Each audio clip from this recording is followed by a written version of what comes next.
Hi girls, you may remember me from the library. Some of you? Some of you. Okay. I met Elisa Bulow through a challah group that I run.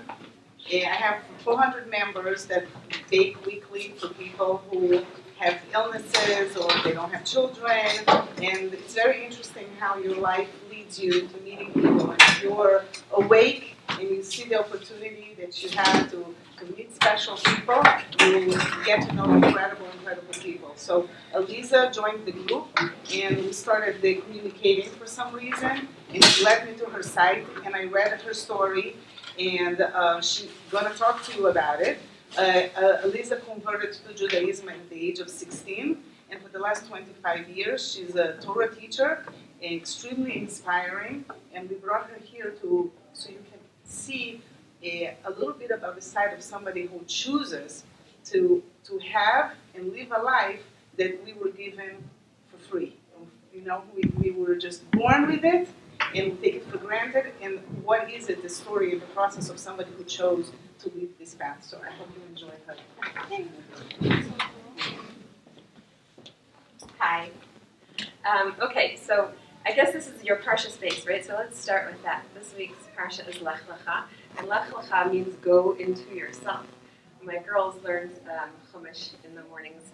They would, when they were young, they touched into Hebrew and then into English. So they would sing, and I remember the Lech Lecha sing song, Lech Lecha, Lech La'atzmacha, go to yourself. So Lech Lecha really is about going to yourself, and this is a parsha where Abraham separates from his past and goes into his future. Who knows how many times it says Lech Lecha in the whole Torah? Excellent. Where? Where? Oh, I came at yourself. Excellent. What is something that you could see as a connection between this week's parsha, this Lech Lecha, and that Lech Lecha? What connects them? Abraham. Okay, Abraham. Good. They're both Abraham. Yeah. Well, they're both things that really require a lot of sacrifice, meaning Abraham to give up his whole life and then move, and then be told to give up your son, and he automatically does it. Those are things that are not easily done. Excellent. What else? Yeah. Past to the future. Good. Excellent. I mean, really. Okay, so let's just think about it. Those are the bookends of Abraham's 10 tests, right? This is the first test, leave behind your past, and that was the last test, let go of your future, right? So that you're really in the middle, really in the presence, living with Hashem without where you come from and without where you think you're headed, but just moving to a space of trust and relationship that's in the moment without what you think or where you think you came from, right? That's really what Lech Lecha is about, is go into yourself. And certainly as seniors, that's where you're headed. That's what high school's all about. So that's what I was all about. I was a little precocious. I started at age 10. Really, I was a difficult child. I think I became nicer. But I'm a 13th generation American. My family came in 1634 from England to Raleigh, Massachusetts. So, and I know who came too. It was Captain Samuel Brocklebank, who came on that boat, and I actually went to his house in Massachusetts and got to see. So I'll just give you one little vignette of a difference between Jews and non-Jews, right? So I go to Raleigh, Massachusetts to see his house, and it's a museum now, the Brocklebank Museum, and it has a little sign on the door, you know, we're open Sundays and Wednesdays from 12 to 3. If you want to see the museum at another time, go across the street to the hardware store and get the key. Okay, so I go across the street to the hardware store to get the key, and my husband says, you know, we want to see the museum because my wife is a Brocklebank. So the guy in the hardware store says, me too, and he hands me the key. I'm thinking, guy, you should come. Like, really? If it were Jews, you'd say, you are? We're cousins! How are we related? Right? But it was just like, me too, here's the key. So, so when Miriam Gernhouse said, something that you got for free, I will take exception to that. Because the truth is, you didn't get Judaism for free, right? Not at all. You're born into it, but not for free. Because another big difference of Jews by choice and Jews by birth is history, right? So history of Jews by birth is a long, complicated, difficult, painful history. Jews by choice just happily go luckily choose right and say, Hashem, I love you, you're terrific, I love your mitzvahs, let's go. You're moving forward with nothing holding you back, nothing dragging you down. None of that complicated stuff, none of the guilt tripping. One thing I've noticed between Jews by choice from Catholic backgrounds and Jews by choice from Protestant backgrounds, there's a big difference. So I come from a Protestant background. We don't have guilt in Protestants. Catholics have it. So they're really good at moving right into Jewish culture. They can lay guilt trips, no problem. It took me until I had teenagers to realize there's this like whole tool that I'm leaving untapped. Right? I have to learn how to lay guilt trips on my children. Like otherwise, how will they grow up to be proper Jewish children? So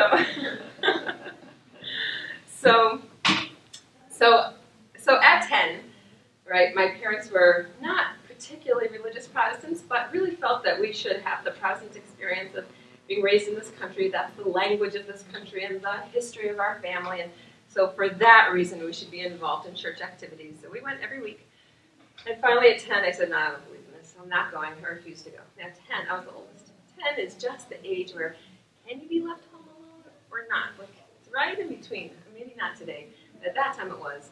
And so my parents didn't know what to do with me. Should they leave me home when they went to church by themselves, or did they force me to go, or did they have to get a babysitter? What should they do? Anyway, I got left home alone. So off they went, and now I'm sitting home. I'm victorious in proclaiming my atheism, and really put up quite a big fight with them.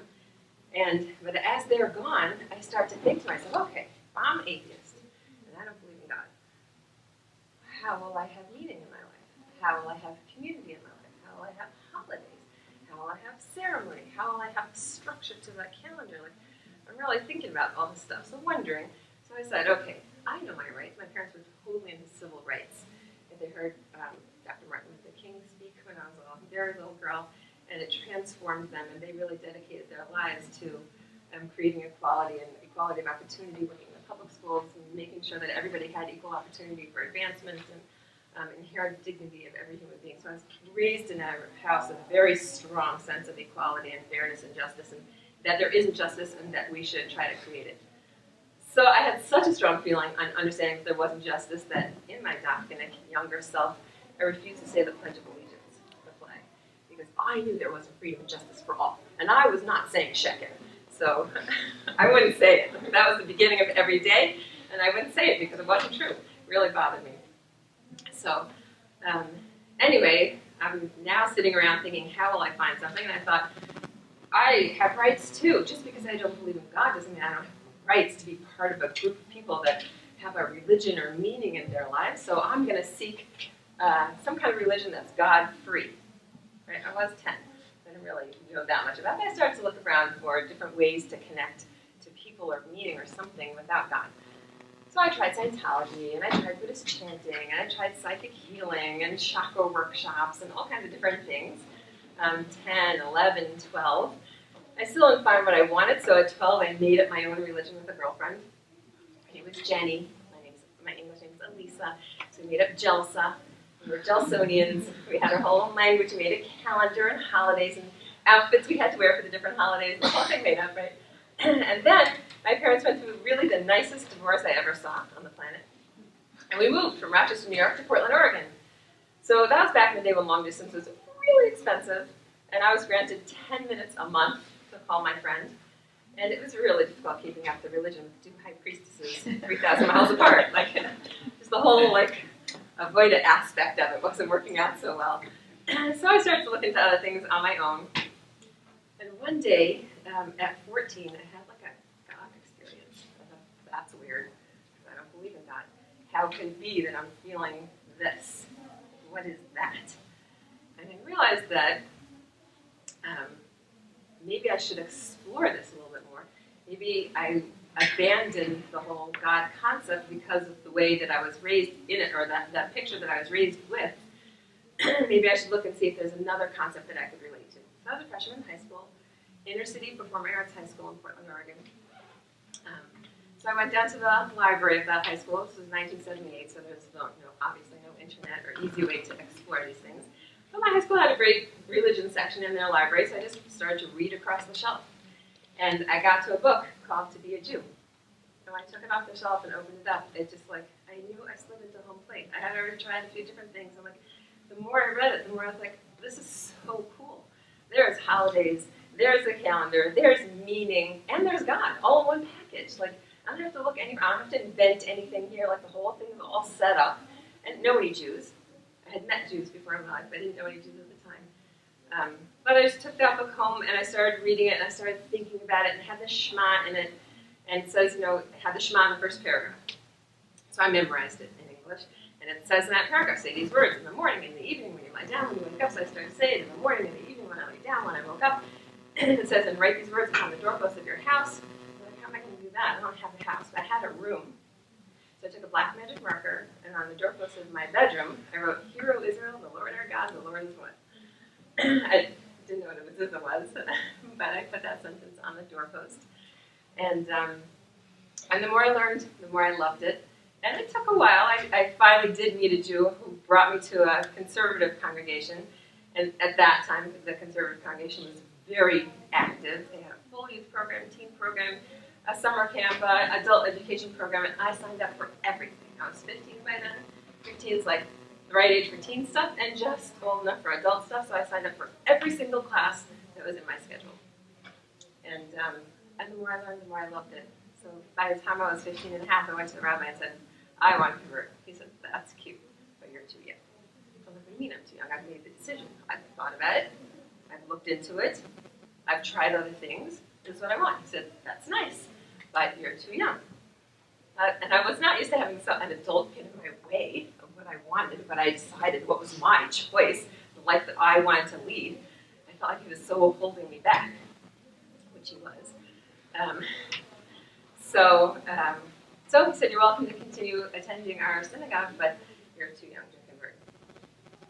So that was frustrating. But that summer, I went to services every week, and over the summer, the rabbi wasn't there one time, and the cantor gave a whole sermon about Jewish continuity, and summer camps, and how the summer camp experience is so important. Remember, this is a conservative congregation where they didn't send their kids to day school, so summer camp really important.